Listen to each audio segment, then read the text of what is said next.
Welcome back to Sword and Musket. Uh, Here we are in the workshop, and I've come back after a brief holiday.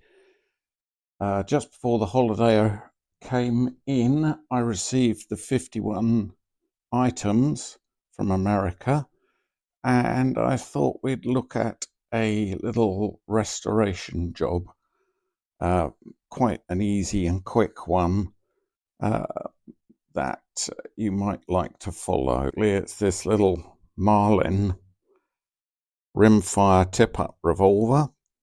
I was just starting to take it to pieces and I thought, oh crikey, hang on a second. People might like to watch my methodology. Now, if you look at it, it's not bad. So obviously how you buy them is pretty important. I've started off already. I've taken out the grip screw and the hinge screw because both of them are a little bit bubbered.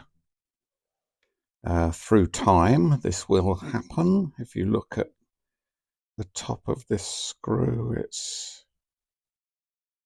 ever so slightly mangled. We'll tidy that up, make that look a bit nicer. Quite important with these little pistols, a nice point to look for is the matching number, which you'll find on the grips. So the number of the pistol is down here at the bottom.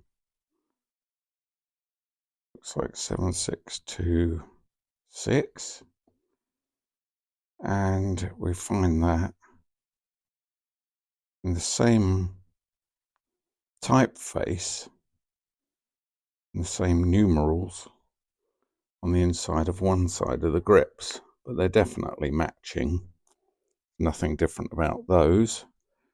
And we see that dirt and crud has crept in, maybe from sweaty hands, bit of rust, heat. And so we start the strip down. So having taken the grips off, we can see the mainspring. Oh, by the way, the pistol is fully functional. I've taken out the hinge screw. So we open it. There's a very noisy sheep next door. You can tell I'm out in the country. And basically, I aim to, by basic and very ordinary methods, clean this up. Bring a shine back to it. Make sure it's oiled and greased in all the right places. And somewhat bring it back to life.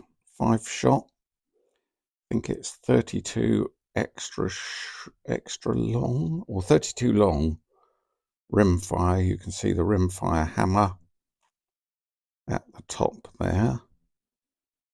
And also the amount of grit and dirt that's crept in. So I'll put you down for a few minutes and I'll continue taking it to pieces and dunking it first of all in gun thinners, spray gun thinners, which I just happen to have in some quantity, and start the cleaning process. Now, I've got the side plate off. This kind of work is not to be handled by the faint-hearted. We can see all the working parts in there. That's the spring for the pawl that pushes the cylinder around. There's the trigger and the trigger release. And we'll risk cocking it. Isn't that clever? And that tension is produced by this spring being pulled down. And that wants to release. So when you pull this pop-out trigger, it drops off of that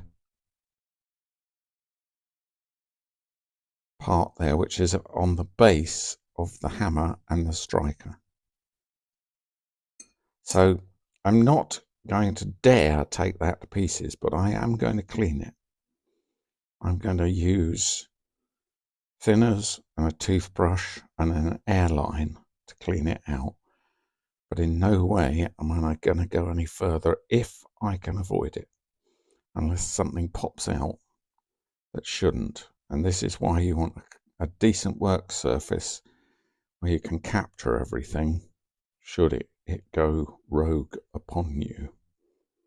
So I have other jobs to do. As you can see, there's another cylinder in there. But basically, I'm trying to loosen up the crud that's been in there for so long without being too violent with it. So I'll leave that while I get on with another job.